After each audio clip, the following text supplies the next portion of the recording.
call this meeting to order this morning. Please stand for the Pledge of Allegiance.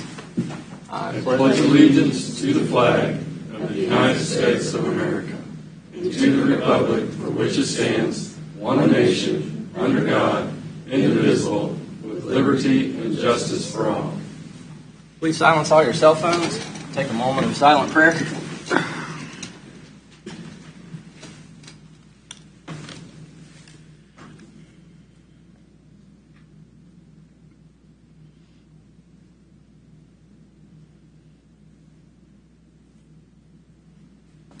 I'll begin the roll call this morning with Commissioner Mike Stephen. Here.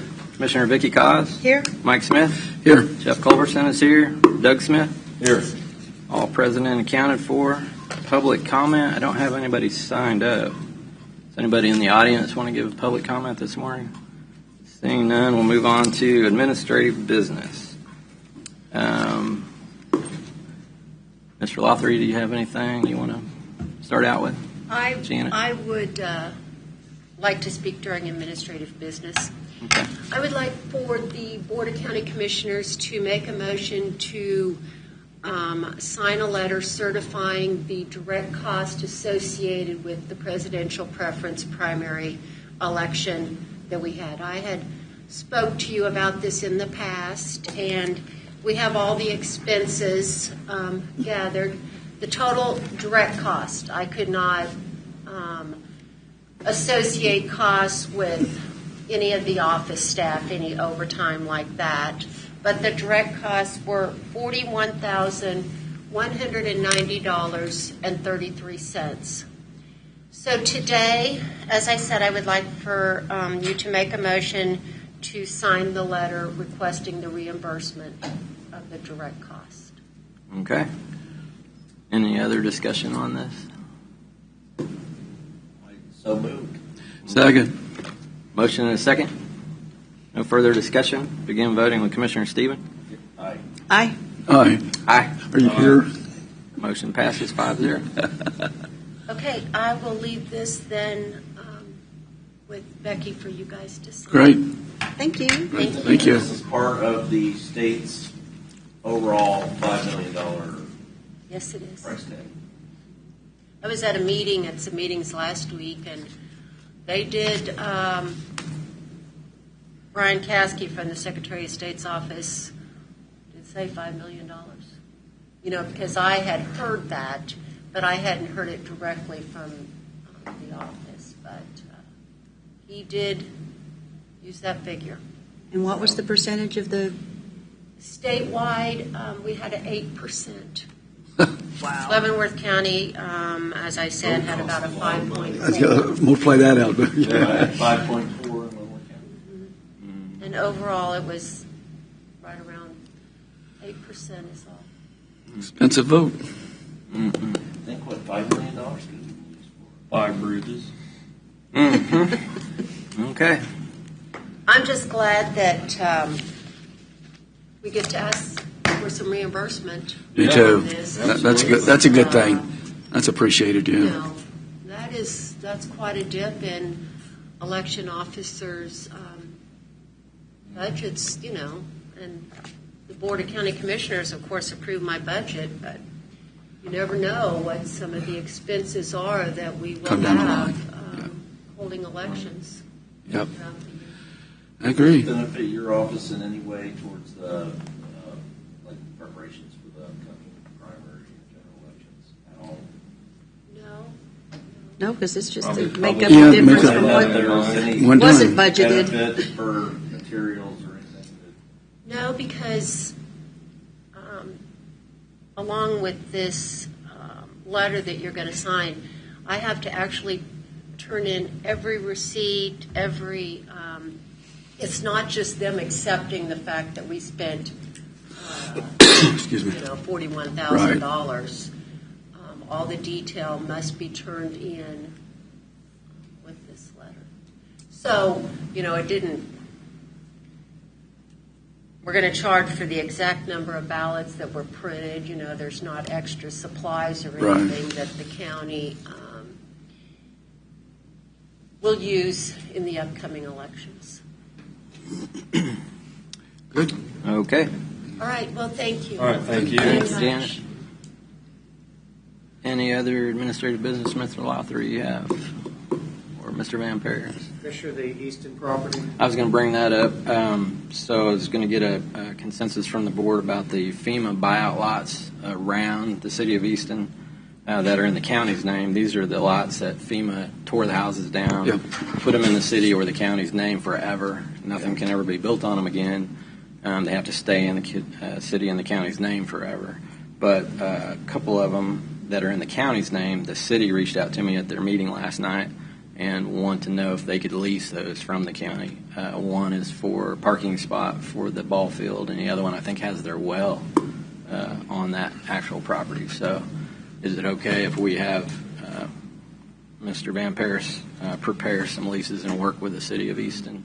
They'll, Does they the make, city want to annex it and we just sign it over Yeah. to them? Well, so I started that process a couple years ago with FEMA because there's some conditions FEMA has on the use and ownership of these lots. Once they put them in the local government's name, they can't be transferred or sold or deeded to anybody else forever.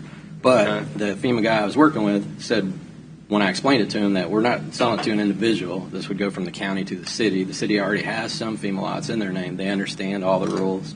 We're just basically going to let them annex these parcels into the city, and then could we put them in the city's name? He said yes. So I think we did 2 parcels like that. Then he retired. Then the new younger person that I'm dealing with does not have the same philosophy on how this works. So that so far hasn't worked out. hey Jeff, are they going Normally- to maintain it? Yeah, and that's the other thing. They're already maintaining one of these lots already. Okay. And that's the reason we mostly want to do this, is so that the county doesn't have Okay. to mow the grass. That's what I was People thinking. are dumping on it. Okay. And brush and trees falling down. So the city would take over the maintenance of these lots. It wouldn't cost the county anymore for the maintenance. Well, I just thought transferring them, be That'd common be the sense. way to- yeah. Common sense would. I agree would rule, 100%. but And I'm still working on that. So No, she's but- not completely shut down to the idea. She's Right. just got to start over again going Okay. through the regulations. So Well, this is the next interim best thing. right now. This is the Yeah. best we can do. Next best thing would be to lease it to them. And then and I'm still working on getting the deed transferred. So. So, Commissioner, point of clarification, if that were to be the consensus reached by that board, would that supersede the direction last week I received to negotiate a lease for that property with a private party? So the way most things go is nobody says anything about something until something comes up, and then everybody jumps on board. So these lots have been sitting there with no interest, and then a couple weeks ago, an adjacent owner reached out to me about leasing that lot, and so we were in the process of working on that. And I think that's how the city found out about it, because they said, well, we've already been mowing that and maintaining it. If you're going to lease it to anybody, we would like it to be us. So, yeah, I think what we need to do is switch directions, and instead of leasing it to the adjacent owner, let the city continue to maintain it and use it for their parking spot for the ball field. So I guess the answer would be, yeah, back out of the negotiations we had leasing it previously. Nothing's been signed or anything yet, right? No, I For that. discussed the matter with the party yesterday. I have not forwarded any documents to them for their consideration. Okay. So that's what's up, if you guys all agree. So does this have to be formalized, or we just are taking a consensus? Well, the lease itself would have to be signed Come back by before the us. county But it's just a consensus for Go him forward. to work on getting the lease prepared. And we've done this already with half a dozen of these FEMA buyout lots, leased it to the adjacent farmer who's dragging a plow across it anyway, or every case has been an adjacent. Okay, and who's going property to owner. explain to the person that we were already speaking with? I can that- call him. Okay, that we were, Yeah, and like I said, the city was that's already what maintaining it. that- We didn't know that before, so I think that makes a difference. That makes a difference. That'd be all right with me to get rid of them.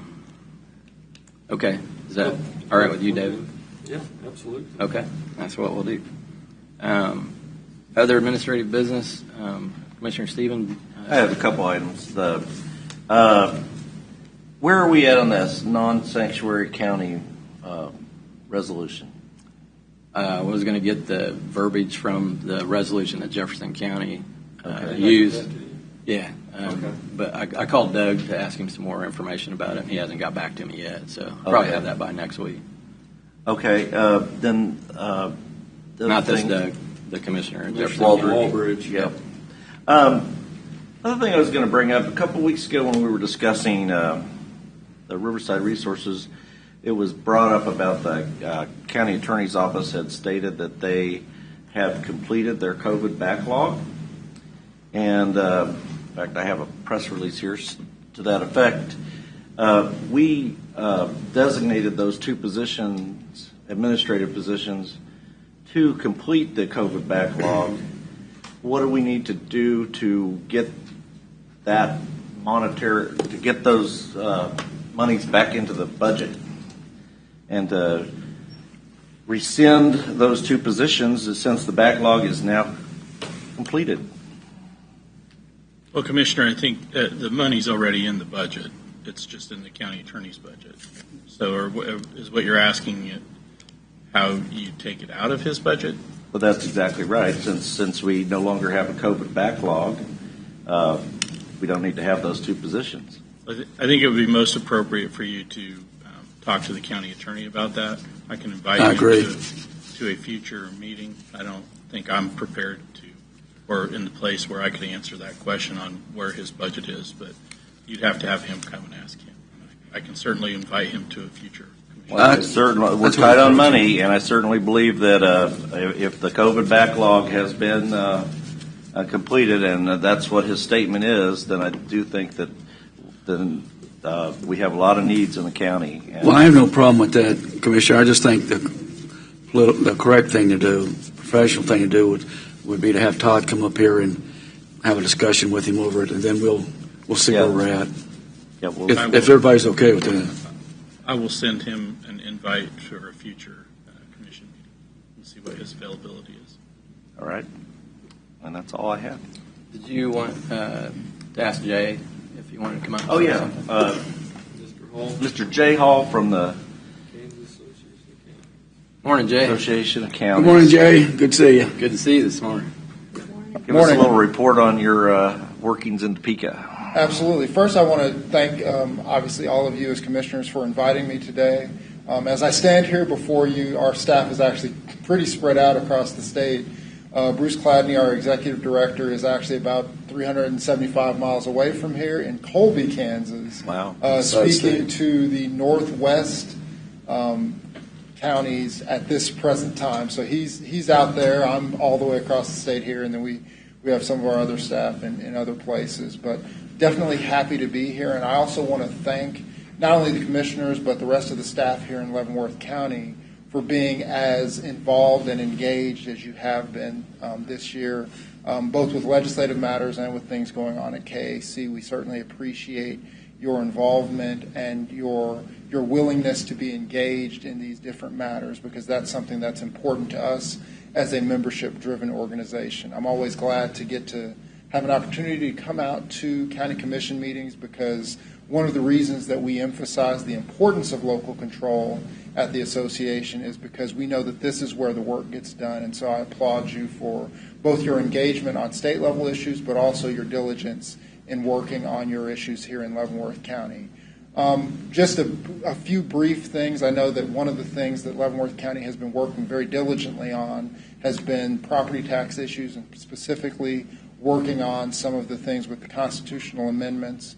As you all know, I think because you've been as involved as you have, KAC took a neutral position on both of the amendments, and the reason for that is because we felt that it was best to leave that to the wisdom of the legislature as far as which proposal they advanced. In our view, both proposals had some advantages and disadvantages, and we testified to that effect. Unfortunately, neither proposal advanced. They did not move forward, either the 4% cap or the rolling average proposal. Neither of those advanced for various reasons. I'll let the legislature explain how they came to that conclusion. But as a result, we are looking at other options for how we can continue to work on the issue of property tax and specifically residential property tax relief. And we look forward to working with not only you as Leavenworth County Commissioners and the rest of your staff, but county commissioners and county staff throughout the state on continuing to address those issues. As you're probably aware, I think one of the other big issues here in Leavenworth County has been veterans property tax specifically, and there is a proposal out there right now, the Veterans Valor proposal. Unfortunately, that bill was packaged with the dark store theory and the government competition portions, and so that proposal did not advance before first adjournment. We are hoping that, and what we have been advocating for at the association is that we are hoping that those negative pieces can be stripped out of that legislation so that the Veterans Valor, along with the changes to the homestead program for seniors, that those proposals can advance without the dark store theory and the government competition pieces that were weighing that proposal down. So hopefully we will see a conference committee report to that effect when the legislature returns at the end of this month. If there are any questions, I'd be happy to answer them, but that's a brief summary of what's been going on with the legislature. Thank you. I know you guys have been really busy this year in particular. It certainly We has. appreciate all the help we get from KC. Yeah, you're going to be at the conference next Wednesday? Yes, I will be at the conference with a more complete legislative update as I work my way through kind of some of the notes and some of the things that we have been working on but didn't necessarily cover it all. Mike also, will Mike be there too? Yes, he will also. Good. I want to have a chance to talk to you guys. That's great, because I always appreciate the update y'all give out at those conferences. Yep. Is the governor likely to sign the legislation on her desk right now? I think she is likely to sign some of the smaller tax proposals. It's unclear what she's going to do with the larger tax proposal because that was a little more expensive than the number that she had stated previously. I don't know if she has flexibility on that. I haven't had a chance to talk to her staff about where she is on that, but I do know that she had given a number as kind of an outline of how expensive she wanted that tax package to be, and the package that passed exceeds that by a little bit.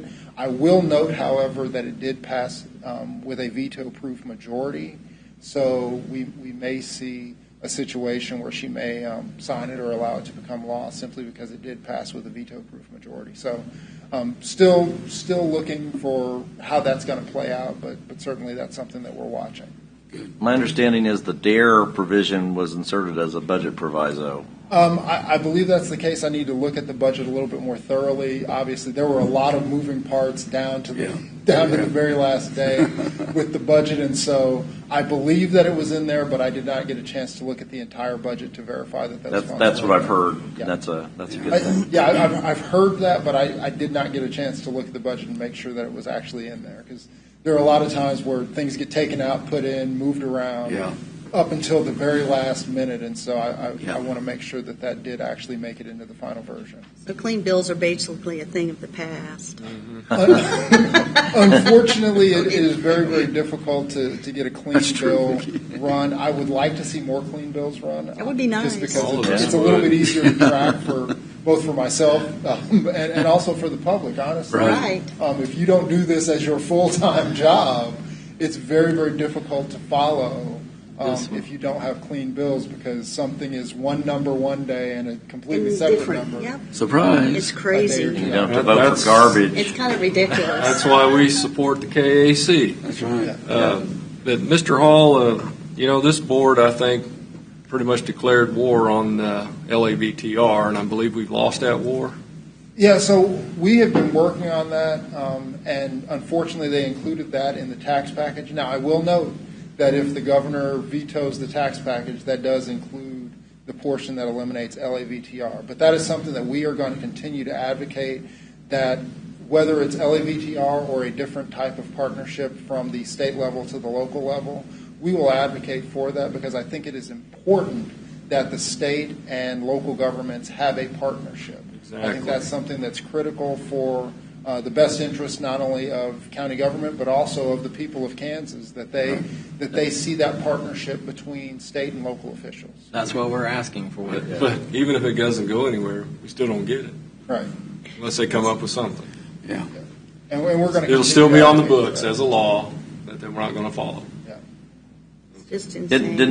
Did they fully repeal it? Yes, the full repeal is included in the larger tax package. So it will not, if this passes, it will no longer be on the books. Right, it will no longer be on the books if it is signed by the governor. So we're waiting to see exactly how that plays out. But we're going to continue to advocate, like I said, for some sort of partnership, whether that be in the form of LAVTR and CCRS as they exist now, or whether that be in the form of something else that is created to fill that void. Good. Well, I appreciate everything you do, and you guys do a great job. And we as a group, we're going after property taxes whatever way we could. LAVTR, the constitutional amendment, changing how the distance of comparable, anything we could figure out, and running tight budgets. But I talked to the county administrator yesterday or the day before. My days are running together, but we talked about the property tax relief that's in the bill that they passed, and it's pretty skimpy. I think on an average size home in Leavenworth County, what are we? Understate. $130. And that's in contrast if we had capped your property tax increases with the constitutional amendment at 4%, way different. But at least the legislators can come back home and say that they reduced your property taxes, I guess. Yeah, there is some property tax portion, but the larger portion of that tax bill obviously is focused on income tax. So it was not a property tax focused tax package. And it really doesn't do a whole lot of benefit for people that really need the relief. It's more beneficial to those that can afford not to have had that break. Well, it still includes the 28% cut in taxes for banking industry. Right, that's what I'm saying, that they can actually... They included some small percentages, and I think this one is better than the previous one because it actually pretty much eliminates taxes on the lower end, where before they just gave them a small break. Well, that's true. But it eliminates that on the lower income level completely, but it still includes the biggest tax incentive that's in that package is for banks. And what was it, 28%. Yeah, 28%. That's... Yeah. And I will note it also, the larger tax package also does include moving the exemption for the school mill levy from $42,000 up to $100,000. Yeah. So right. That makes sense. So the lower end homes will also get a break from that. That's true. But again, I mean, the larger portion of that package was certainly focused on income and business interest rather than on property taxes. Right, that's what I was... And another thing I wanted to bring up with you is the organization did take a position in opposition to any kind of changes like the constitutional amendment previously, and Leavenworth County commissioners and others brought this to you, and now we at least got the position to change to where you would be able to. Yes, yeah, and as I said, we are a member-driven organization, and so you brought that proposal to us last summer. We took a look at it. We had hearings on it through our legislative process, and we adapted our position based on that feedback. So I think it demonstrates that we at KAC are a member-driven organization, and we want to make sure that we are listening to our members and that we are representing their interests in front of the legislature. Well, it's kind of good because we listen to our constituents and then we bring their feedback to you guys because that's who we're hearing from every year on property taxes. Property tax. Absolutely. Yep. Absolutely. Getting unsustainable. That's the way it's supposed to work. The public Yeah. tells us what to do. We tell the state legislators what they want. And instead, they listen to senior leadership instead of the public. And other organizations. And other organizations that have nothing to do with... Yep. Which Corporate- drives the senior leadership. Corporate-sponsored governance is Yes, what is they're what we're- practicing. Is that what they're called? That's what I thought, yeah. You can't really take a position No, on you this. understand that. We're talking amongst ourselves. We just kind of resent the level of interference that's Yeah. Well, Jay, I being just want imposed on to our make state sure. government. I just want to make sure that you understand how much we really appreciate KAC's organization and all the work that you and Bruce and everybody puts into all these different Certainly, subjects. and I echo again that we appreciate your support and your engagement because that helps us know what our counties are looking for and what your constituents are looking for at the state level. And something I That really helps guide us. appreciate is the email that you might put out on a regular basis about what's going on. Sometimes, like it's a moving parts. And sometimes what you hear one day is not what's happening the next day. And y'all tend to clarify that a little bit for us. I appreciate that, Jay. Absolutely. Well, thank you for Thank having you. me. Thank you very Thank much. you. Any further administrative business? I've just got one. Yes, I sir. want to, and it's just, on I think it's the 24th, we're having a breakfast with Kansas Supreme Court. That's at 7:30. I was wondering if we wanted to move as on Wednesday, move our meeting back till 10 o'clock, since it'll be so tight. I don't know if what That y'all. might help a little, not having to I'm rush. good with it. Yeah, because I'd recommend 10 a.m. if that's okay. I'm whatever you guys want to do. We need a motion for that, since it's a public meeting. Yeah. I'll entertain So a is that a motion. motion? That was a motion. Second. Motion and a second. Begin voting with Commissioner Stephen. Aye. Aye. Aye. Aye. Aye. That's all I had. Meeting I moved to don't 10 think- o'clock. Anything else? If not, we'll move on to consent agenda. I'll entertain a motion. Mr. Chair, I move that we approve the consent agenda as presented. Second. Motion and a second. No further discussion. Voting Commissioner Stephen. Aye. Aye. Aye. Consent agenda passes. Moving on to formal board action, consider a motion to approve the application for FY 2025 Juvenile Comprehensive Plan and FY 2025 Non-Matching Juvenile Crime Prevention Community Grant. Morning, Rhonda. That's a mouthful. Yeah. Welcome. Well, I had a last minute Surprise. go pitch hit for me, so That's all right. not real prepared. But Ms. Van Houten couldn't be here, and she is the one that compiled this comprehensive plan for the juvenile budgets, and so hopefully I can answer any questions you might have, but We'll go easy. maybe on it. it'll speak for itself and you won't have any questions. So this is our third application for the non-matching juvenile crime prevention grant, which sustains our Youth Justice Resource Center and our prevention programs. And then there's also the juvenile comp plan. It's just our standard grant that covers the cost of the juvenile probation, case management, and then the 24/7, 365 juvenile intake for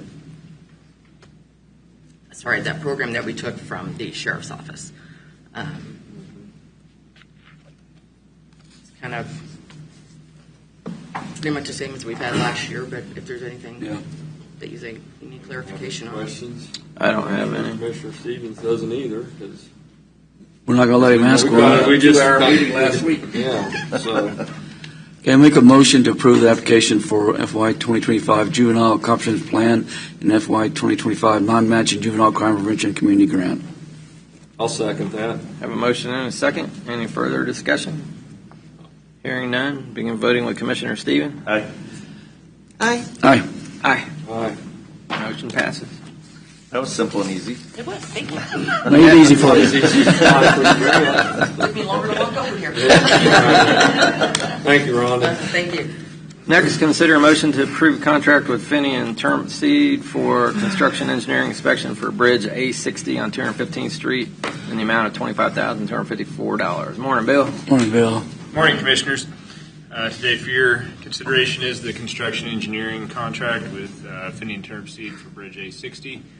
This bridge was originally scheduled not to go until October of 2024, but the contractor has requested to move that start date up to next Monday. So we had advertised for That's original. through the normal procedure for proposals. Finney and Turnipseed did have a inspector available for us, and you guys had previously approved their selection. We had issued them a notice to proceed. This is the resulting contract. This bridge will be done before it was supposed to start. Yes, this will only take approximately 3 to 4 weeks to put up, and then we'll have to let the concrete cure and backfill the bridge, and we'll be probably back to running within 60 days. That's excellent. Yeah, that's good news. Just kind of speeds up the notification process for the property owners or the people that live in the area. But aside from that, now they're being notified. Hey, guess what? Get it before the crops get in. Well, and In this situation, it's a dead-end road, so the existing bridge is staying in place during construction, and so they will be able to continue to use the road.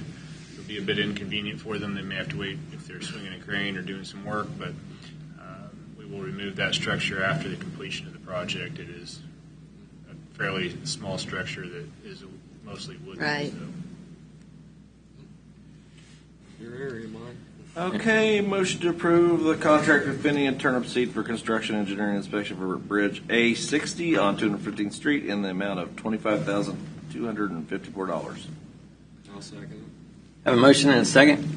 As far as further discussion, I just wanted to say, so we're looking for bridges we can shut down, and this is not. That's not one of them. It would landlock several parcels if we did not rebuild this bridge. And this is the wood bridge that the nails keep popping up in, that we got to go hammer the nails down every month. Make sure we take pictures of the old wood bridge. Yeah, so we before have and history of after, it. Yeah, probably not a bad idea. So no more flat tires. Begin voting with Commissioner Stephen. Aye. Aye. Aye. Aye. Motion passes 5-0. Thank you, Bill. Thank you, Bill. Presentations and discussion items, solid waste quarterly report. Morning, Tammy.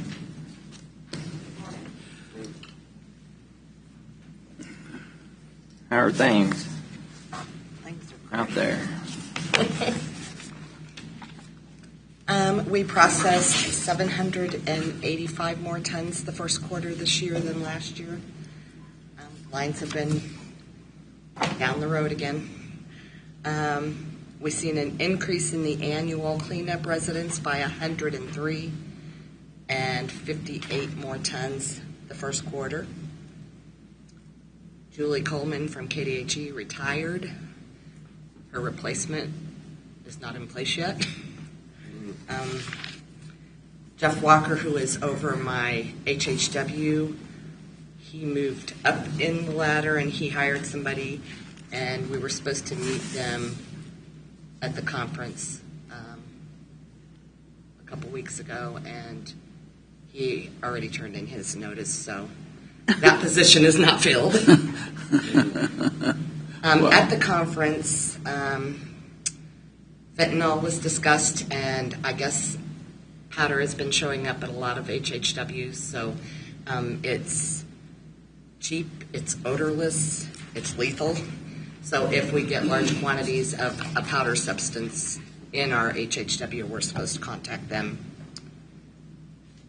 There's a new grant format. It's supposed to be easier, and they are using DocuSign for all the award processing.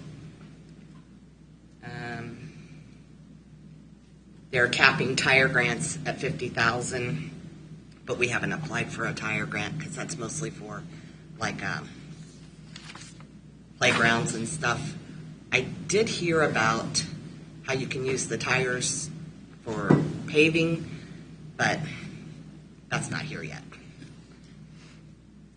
And we discussed vape disposal. Every HHW has vape disposal problems. Is it the batteries that cause the problem? Our current vendor doesn't take them. So I guess a lot like us, they're sitting in a box until we can figure out what to do. I don't know how you don't have more problems with it. When we did that tour of the landfills down there, Cell he phones, said what about those? anything with batteries is their biggest problem. Yeah, we have a disposal option for those. Okay, have you had problems with those at all? Because when we toured the landfill over there in Johnson County, they said The problem is not seeing them. Correct. They have fires sometimes. Yeah, not people the- just throw them in their trash. It's not the people Yeah. who turn them in on household hazardous waste that's the problem. It's the ones that just throw them in the trash. Right. Yeah. Correct, Yeah. correct. And they find them when they smash them with a dozer. Mm-hmm. That's how they usually find them. I don't know what the answer is to that. And it's getting worse, right? Yeah. Education, that's part of the, is educating people that don't Yeah, that's- put those in your household trash, put them in a box and turn them over and they will be disposed of, but takes an extra step, I guess. With all your battery operated. But if we have tools. people, Everything's enough going people there. who like doing the, recycling and things, just have that as part of the. Is it getting a big enough problem? Because when we toured that other plant, it's a big enough problem where they went on an advertising campaign to educate the public on don't throw anything with batteries in your regular trash. You think we should launch some kind of a public notice? We ask every customer that comes in. Yeah. I don't think it's a bad idea. Because ours is a transfer station instead of a landfill, Right. it's probably a much bigger problem at the landfills. Yeah. Correct. And I know our vendor that hauls for the transportation of they put that in our contract that we have to be wary of it. But again, most of the people who are going to the landfill, then it's gone that same day. And so then it goes to a landfill where then they end up dealing with it. So, Which is why we ask. Yes. So Which is still just It's- kind of educating the I public, think though, it is. that, Correct. have an area that you dispose of Yeah, I all of think your so. batteries, regardless of what type, Yep. if it's as a if it's a battery, or if it's it uses free. a battery, We put don't it in. charge to dispose of batteries. Right, just So- put it in a container and I think education, though, Vicki, right on it. We're also compacting it into the trailers too. Yes. right, that's why we You need to could make have an sure. issue. Right, that's why, Yes. the Yep. education Yep. aspect, If and, the trailer starts on fire, you know what caused it. Yeah. not just plastic bags, not just, cardboard, not just, bottles or whatever. Let's also make sure that your batteries are placed in a safe place and when you've collected enough, you can turn them in and they'll be properly disposed of Yep. instead of potentially causing a fire. now An our explosion. e-waste is piling up because we use Unicor and they're shut down right now. So, and that's the same with the city. She called. They were going to send them to us, and I'm like, no, we use the same place. So they're stockpiling theirs. We'll stockpile ours, and as soon as we can get those taken in, we'll. Right. So do we have a convenient place to dispose of these batteries? We don't charge, correct? We don't. Right. We don't. Yeah, and they're all separated out. Some of them I have to pay for to be disposed of, and some I do not. And then car batteries I get paid for. Right. I'm just talking about all these, like batteries that go in Dispose of and battery Those all route operated through the household hazardous drills and Correct. stuff. Yeah, and just that's in more and general. more. That, Yeah. they're huge. Yeah. Yes. Everything. Think about Yeah, all those of are it. run through our household hazardous waste. Oh, okay. So it just goes through HHW. Yeah. Yeah, it's separated out at our facility. Okay. Very good. That it? That all you got? As long as KDHE's happy, we're happy. Yeah. Oh, They gotta have somebody there to be happy, right? You got to have somebody. And it's time for my quarterly plug. So every taxpayer in Leavenworth County, city or rural, gets one free dump day. Did you hear? It's up by 103. I just want to make sure everybody 58 knows. tons. Yeah, make sure somebody. We're going to make it up by People are listening. 153. Yeah. They hear you. And that's like Any- not one free semi-load. Any That's day just they one want. pickup load. Any day they want. That we're open. One day a year that they're open. Yeah, they're open. Yeah, that's key. 2-ton minimum. 2-ton maximum. Maximum. Maximum. Okay. Thank you. Minimum. 2-ton minimum. Oh, yeah. I'm on my trailer minimum. Yes. 2-ton maximum. Okay. Thank you very much, All right, Tim. thank you, Tammy. Have a good one. Next, Human Resources Quarterly Report. Good morning. Morning. Good morning. So for the first quarter of 2024, we had an average headcount of 424. I did change new hires and termination language to arrivals and departures, so that we didn't want to confuse when termination has that word has a bad connotation Yeah. sometimes, and it doesn't necessarily Yeah. mean that it was a bad reason why someone left. So for the first quarter of 2024, we had 23 arrivals, 28 departures, for a turnover rate for Q1 of 6.6% and an average tenure of 7.6 years for our current staff.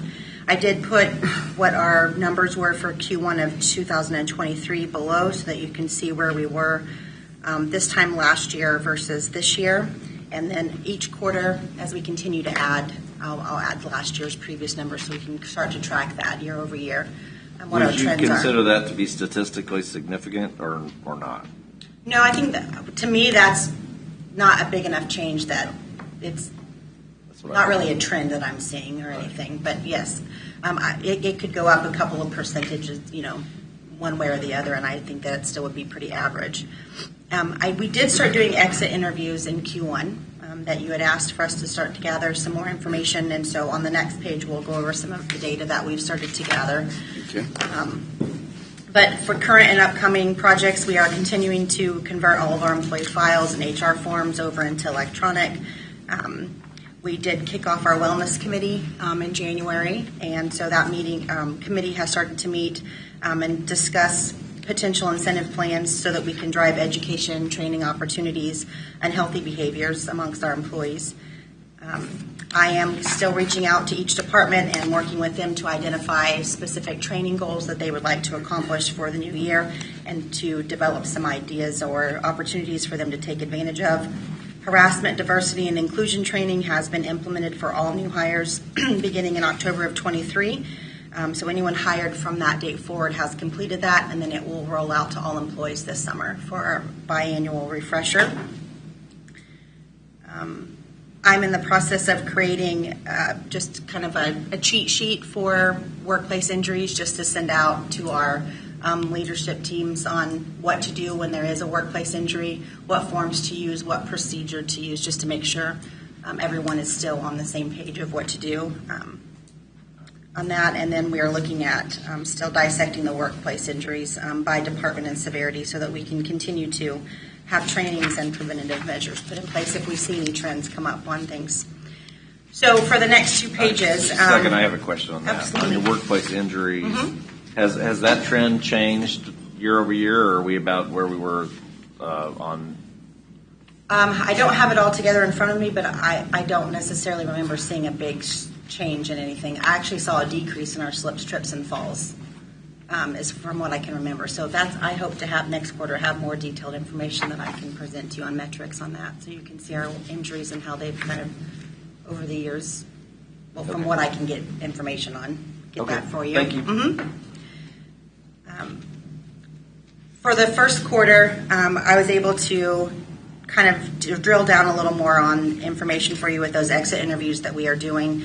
The little chart with the colors is what our Paylocity tool does for us, and we don't necessarily have all of the reasons coded into that system yet that we would like to track, and so it's kind of more of a generic circle. It's got 21.4% being the reason why people left in Q1 for better pay and benefits, when actually some of the other categories would have fallen into that. So whenever I took the exit interview data, which you see below, and you can see how many we lost per department versus the different reasons. I know this is kind of small.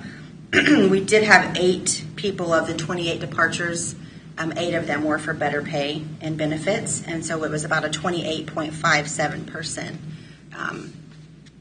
reason why people are leaving. Now, what I don't know on that is when they say they're leaving for better pay or benefits, are they changing careers? We have a pretty big city. There's a lot of opportunities for people. That doesn't necessarily mean that everybody's just paying more money. There are some other factors that come into that when someone leaves one job for another and have other opportunities. On the last page, I did turn over for 2023. I wasn't able to drill down so much on the data because we weren't doing exit interviews, but just from the information that was entered into the system, you can see that we had 102. It says 103. There was one that was not accurate on there. That we had 102 terminations or departures for the entire year last year.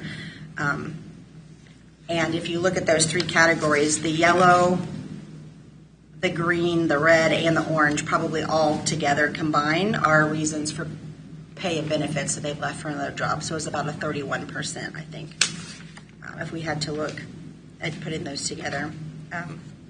So now that we've started to track the data, we'll continue to drill down, get more details, and then develop plans on how do we attract, retain, maintain. Yep. So we're still averaging, employees are staying 7.5 years. Consistently right now, that's what our tenure is. And Monica, what's voluntary mean? Voluntary means that they left on their own accord, so they resigned. But the reason, so that's like a separate category from the reason? Well, so that's what this is. That top chart, that's what Paylocity kind of drills for. We only have so many categories right now, and I'm in the process of working with them to recode that so that we can actually have that data match what I have below here, so that we have those reasons, and I can actually. So they've got more than one kind of combined together. They don't necessarily have options for us to put in that they left for a better job, or that they had family issues and needed to resign, or they returned to school, or it's very generic reasons they have for us to put in. So, well, this is sure a good start. I know you're going to get more details and we'll be able to see maybe there's some things that we're missing, but it looks like at least it's a start to where appreciate it where we're at and things we need to look at. And I have a question, and it's just we have department heads, and I know that their training is required to participate in all of these types of things, but we have elected officials that are department heads, including us, the elected officials or people who are department heads, and that we cannot require us or each other or the elected officials to to avail themselves of things like the harassment, diversity, and inclusion, things to be well aware of. Training. And I just want to point out that it's really important for all of us when we have those opportunities to participate, to, even on the things like cybersecurity, that we really need to take that seriously, all of those things, and participate in them and join our staff members, in having the same requirements that if we're not willing to do it, why should we as electeds or, and especially if you're a department head, why are you not willing to do it if we're asking that of the people that work for the county? So that's kind of a plug for me, for all of us, that we need to make sure that we do the same. Yeah. And I will include everyone on those refresher trainings when they go out as well. So absolutely. Do most of our elected departments participate in those right now? I would say so, yes. Yeah. I don't know that I've had anyone non-compliant, basically, when I send something out. So, on your chart here, the 42.9% that's the terminations. Are you on? Or no, I guess that's voluntary. When you do the exit interviews, are you finding any kind of a trend on the terminations? Is it like folks aren't getting along with their superiors, or there's disciplinary issues, or that kind of thing? Not honestly. We do have some healthy turnover. There's always a little bit of turnover that's healthy. That 2023 data is a little skewed just because we don't have exit data for that. It's not as accurate. That first page for the first quarter, I can tell you that's when we started to do the exit interviews, and it honestly varies. People have different things going on in their lives. There's a lot of work at home opportunities available out there where they can have better work-life balance, closer commute depending on where they live. So that would be like a voluntary separation. Yeah, but termination is usually not voluntary. Right. So if you're terminated and you're doing an exit interview, you're talking about those. Okay. Are you finding any trends? We wouldn't necessarily drill down on specific reasons and do a full exit interview for someone who's being involuntarily terminated from the county, because there's a reason why we're. But you would document the reason, right? Absolutely. So we would have the ability to know if it was a disciplinary issue, or if they stole from the county, or what the. First of all, let me just stop right there. That's not something that we're going to put out in a report that we share with the public. First of all, that's personnel issues that we're not going to share. Well, not meaning to drill down that deep. We'll know why. We know internally. We know why someone's terminated. That's not what you go after in an exit interview. We want to know why the people are leaving voluntarily, so we can try to get them to stay.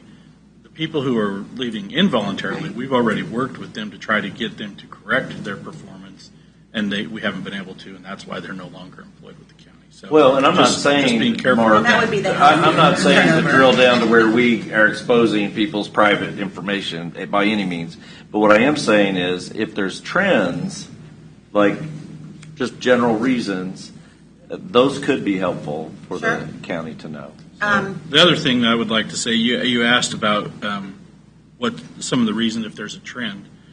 I think if you look at that Q1 2024, over 30% of the turnover is better pay and benefits. That's the reason they gave for leaving the county. Voluntary separations, over 30% was better pay. That's the one trend that I see out of this. The other one is they're not able to work the hours that, like the intermittent on call. So they're going probably for full-time jobs and something with benefits. But those are the only two that have any kind of that stand out, I guess. So 30% are for better pay and benefits, and then really the 5 that are not able to work IOC are probably better pay and benefits too. So really, if you include those two categories together, it's over half our people are leaving for better opportunities. You just said exactly what I was going to say. And that we are voluntarily participating in a couple of county surveys for salary as well. So I have agreed to do that. And so we've partnered with some of our adjoining counties just to kind of compare where we're at and make sure that we're competitive in the market. Mike, so you we'll say- have numbers for you on that too. We may never be competitive in the market because we're a government entity. You may never be competitive. But we have been giving raises. Since I've been on the commission, all 5 years we've given raises. And we should continue. Michael, I got a question for you. On the departure timelines, the average, was the average 10 years? 7.5 years. That's not for bad. average. Because I know a lot of places can't even get 7.5 years out of people. And what you're saying there is that's how long, if I understand, that's how long they're staying here before they leave on an average?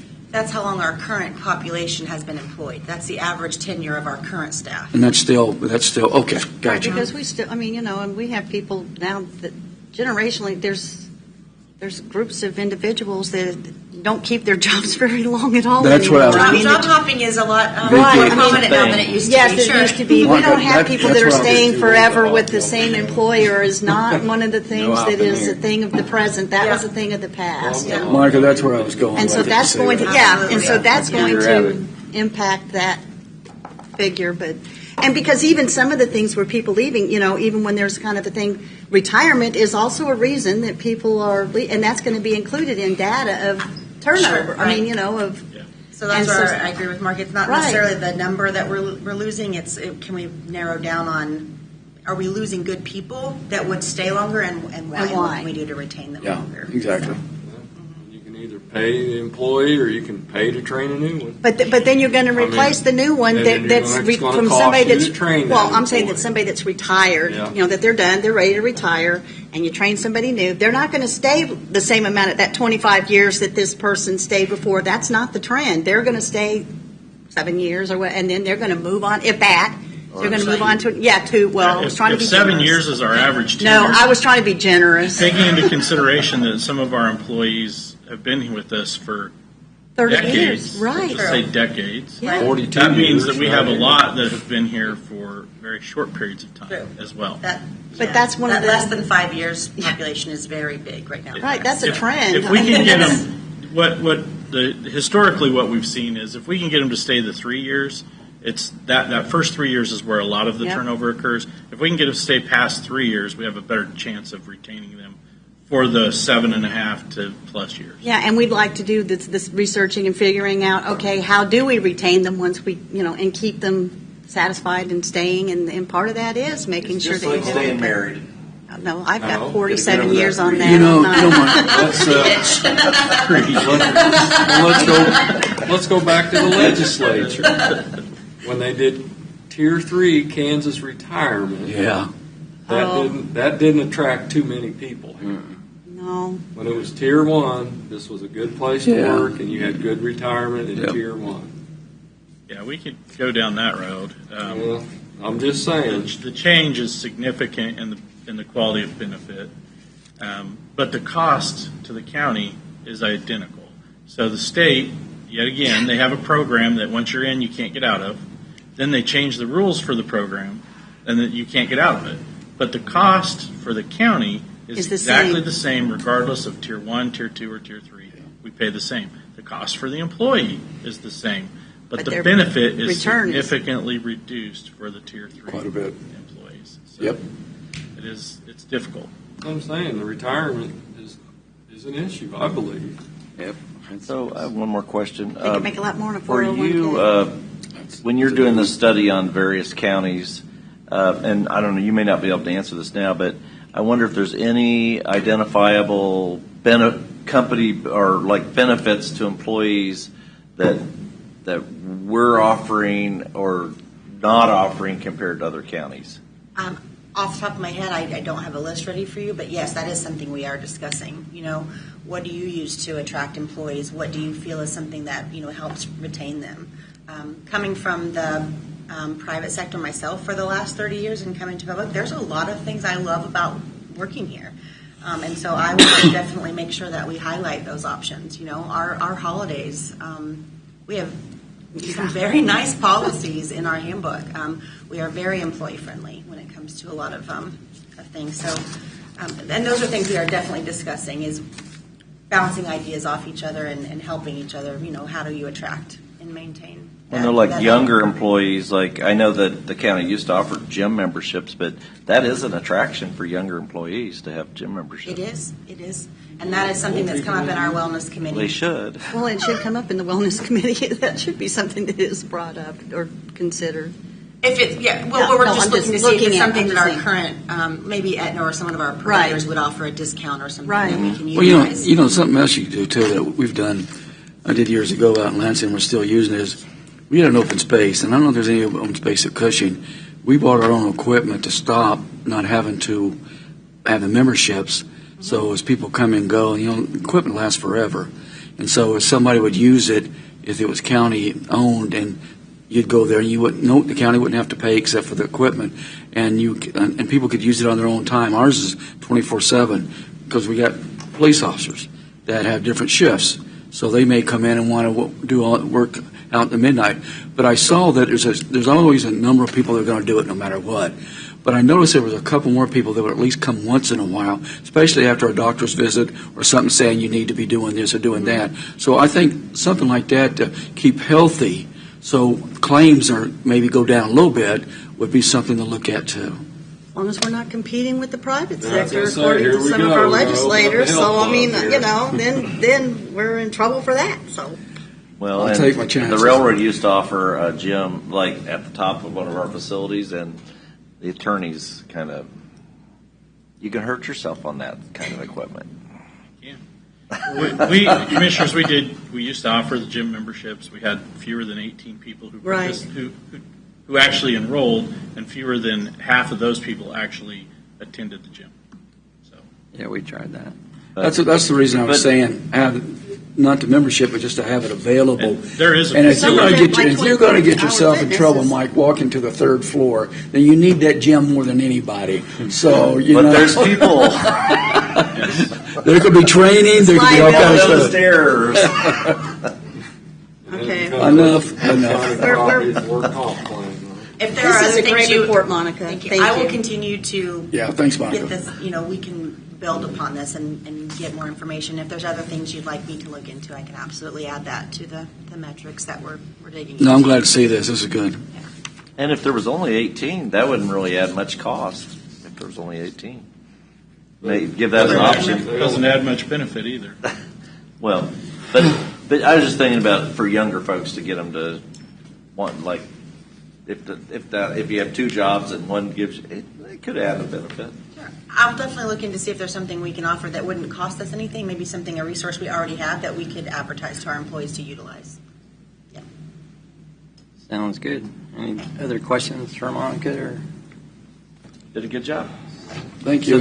So the big takeaway I have from this, if not the biggest reason, is people are leaving because of pay and benefits, low pay and benefits. But what Vicki said is true too, in that there's always something better around the corner, and we're not taught necessarily to stay at the same job for 30 years. And it's not necessarily better pay. Break our And record. then it's not even necessarily better pay. It could be better hours, or it could be more flexibility, or for some people, I think we talked about, let's go to a 4-day work week versus a 5-day work week, blah, blah, blah, or, and those are reasons that sometimes people will move into another position because they can do that. So there's and the ability to work from home. There you go. which That's become bingo. very popular. Flexibility is a Yeah. big attraction. Right, which became very popular as a result of the COVID. So it's like all those reasons. So you can't just say that it's only because of, but it is, one of the drivers is better pay and better benefits, but. If you pay peanuts, you hire monkeys. Yeah, but included in that is, the Thank you. younger generation doesn't like to stay in Thank you very the much. same job. They're not company people Next- like we were raised. That generation's gone. Council on Aging quarterly report. Good morning. Good morning. Morning. Those are the people that stayed in their jobs forever. We do. And also, just a note of transition, at the Council on Aging, we're ages 24 to 86. Wow. Yeah, crazy. We used to be 21 to 86, so quite a variety of ages of folks who work at the Council on Aging, but a little bit of retirement may be coming pretty soon. Commissioners, it's always busy at the Council on Aging. We have had, for Meals on Wheels, about a 5.5% increase just in quarter one, so about 27,342 meals served so far. Thanks again for all you did to help get some of those meals served at the end of March. It's always appreciated to have you out there with us, but did want to note that at the end of March, the Labor, Human Health and Services, and Education Appropriations Bill cut Meals on Wheels programs by $8 million. Not sure how that's going to shake out for us specifically, but $8 million across the United States. And that is our Older Americans Act funding, our 3C funding. So a little less money will come to us from the federal government for those programs. So we have already kicked up our fundraising and grant writing to ensure that we can do what we can to bridge that gap, but not sure exactly what that's going to look like. I have a question on that. Sure. Does the program allow you, if say a voluntary basis, if people want to reimburse you for their meal, does it allow that? Yes, we take a voluntary donation right now. What we've been studying over the last quarter has been how much of an increase could we stomach, and that we have about 40% of our patrons who are not able to afford $2 per meal. We have a portion of our participants who could shoulder a bigger donation for that. So we're looking at, is a price increase something that we need to do, but it's strictly voluntary. And we capture about $130,000, give or take, in donations for that each year.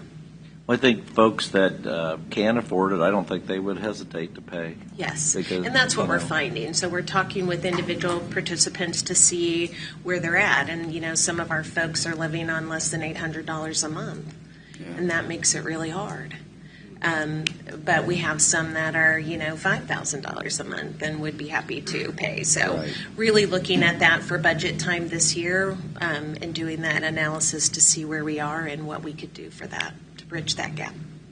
There'll be a new federal budget in October, so maybe they'll put it back. Yeah, we'll see. We'll hope so.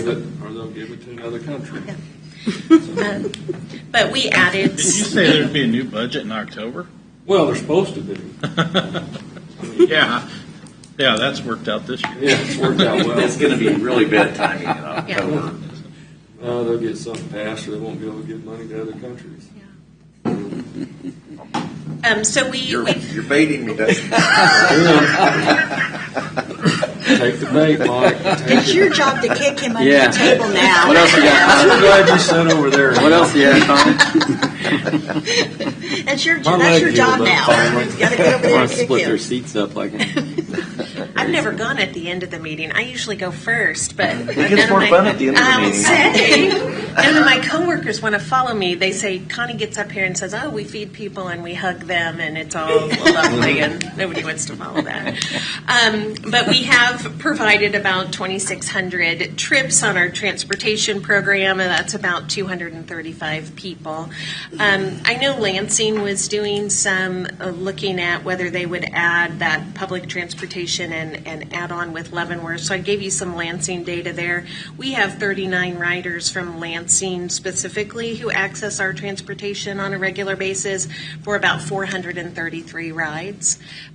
So there is a portion of what we do in Lansing, if that helps them also know, if that could be tolerated, that public transportation.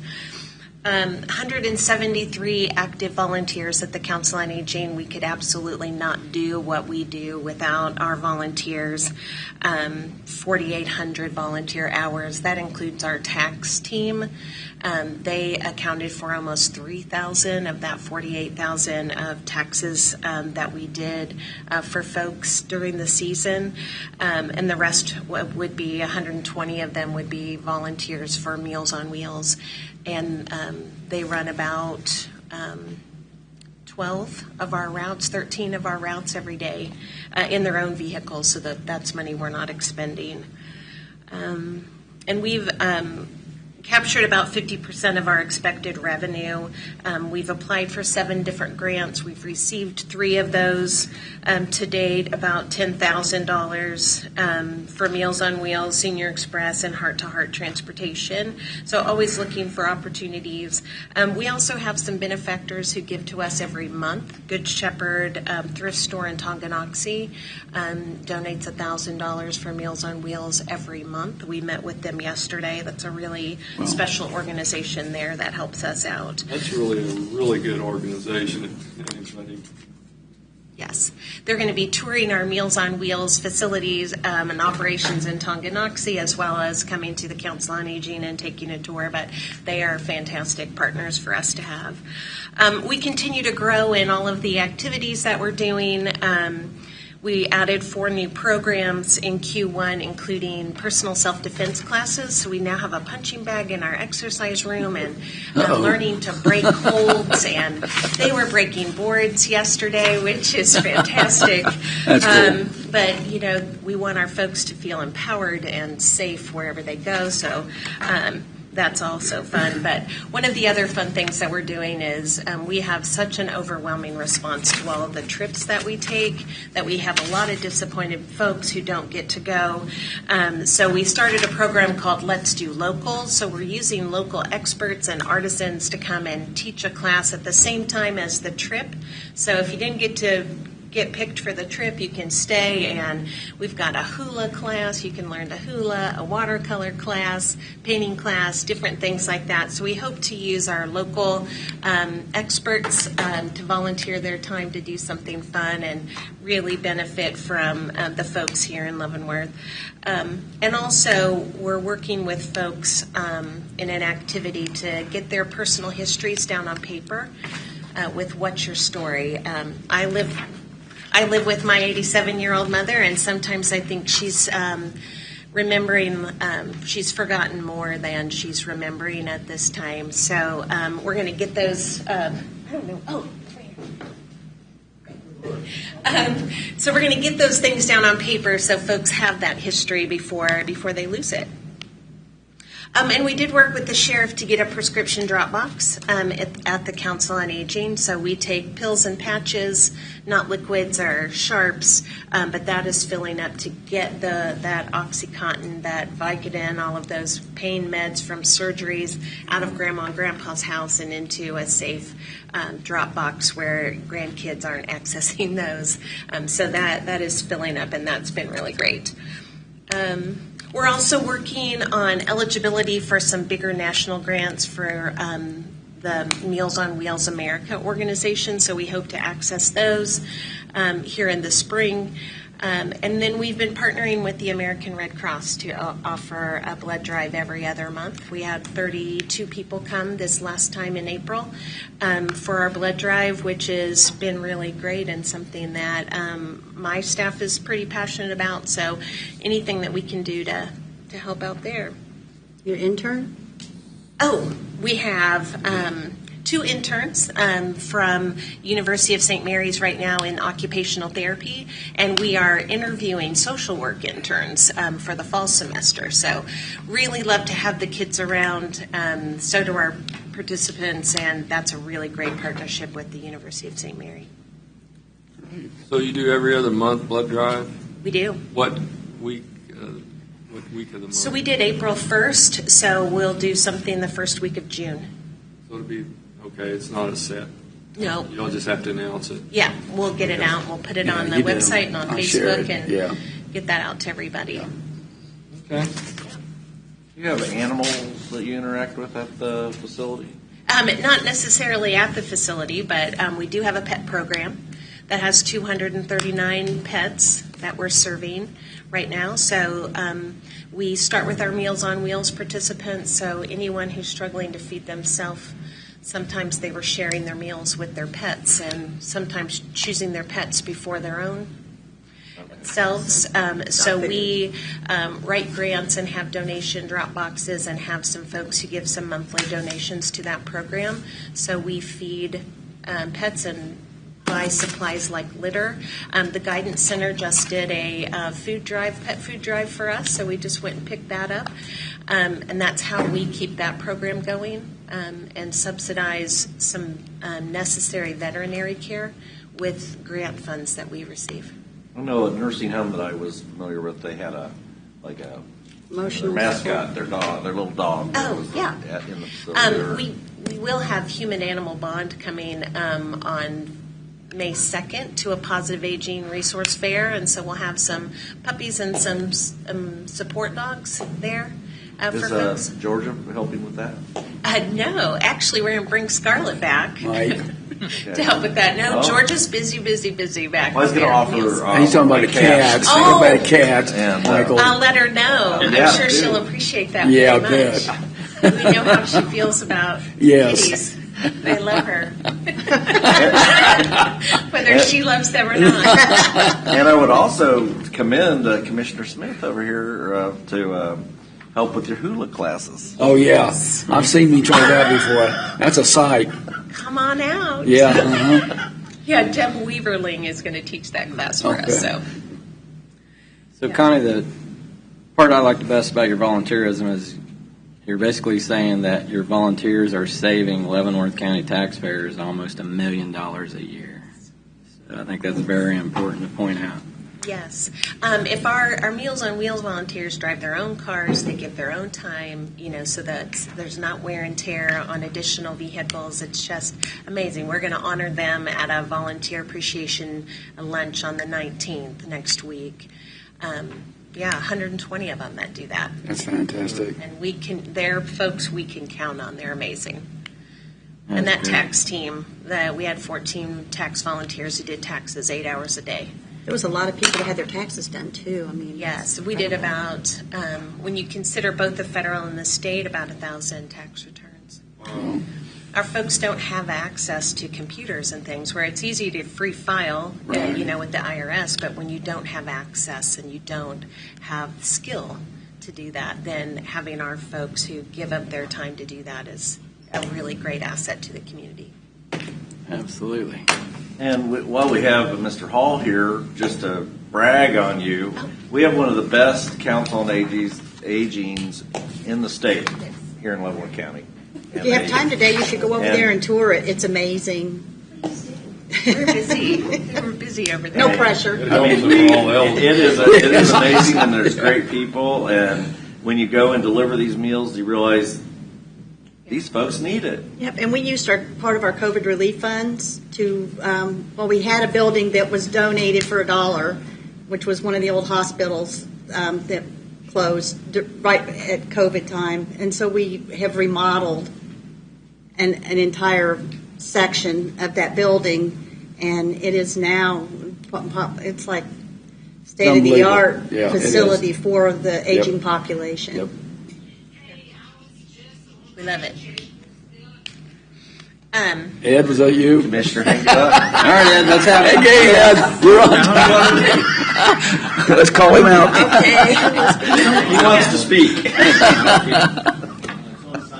Hey, we've all done it. Is that all you had, Connie? That was it. Okay. Thanks, Connie. Thank you, Lonnie. Thank you. Appreciate everything you guys do. Staff and the volunteers. Yeah, absolutely. So that concludes all of our presentation and discussion items other than the commissioners ourselves. We start out with Commissioner Stephen. You have anything this week in particular? Well, I haven't thought about it, so I'm just going to pass. Okay. Mark It can this go down, quick. yes. Let's see, last week I did, I attended just the mandatory training, reporter training that was at the Guidance Center, and we had staff present from EMS to provide part of that training, so kudos to the staff at the EMS department. And then I attended a fundraiser for the Deeper Window Association, which partners oftentimes with the county to provide transportation, the van for the transportation for some of the field trips and things that the people with dementia and Alzheimer's have the opportunity to get out into the community and visit, which is really awesome. And I also attended the advisory board for the Guidance Center yesterday, and then last evening, the city commission meeting. So that's it. I've just got one, Jeff. Next week, Commissioner Smith and I will be at the KC conference, so we won't be here on Wednesday. That's all I have. Very good. I don't have anything in particular this week, Doug. Just Commissioner Stevens and myself attended the JCAB meeting last Thursday. That's it. And we will be going. Commissioner Smith is the new chair. Oh, congratulations! And we will be going to the Panasonic LCDC meeting tomorrow. Yeah. For that. There's a lot of things going on, but I didn't count it. Very good. All right. That's all we have. Motion to adjourn. Second. Motion and a second. Voting Commissioner Stephen. Aye. Aye. Aye. Aye. Meeting adjourned.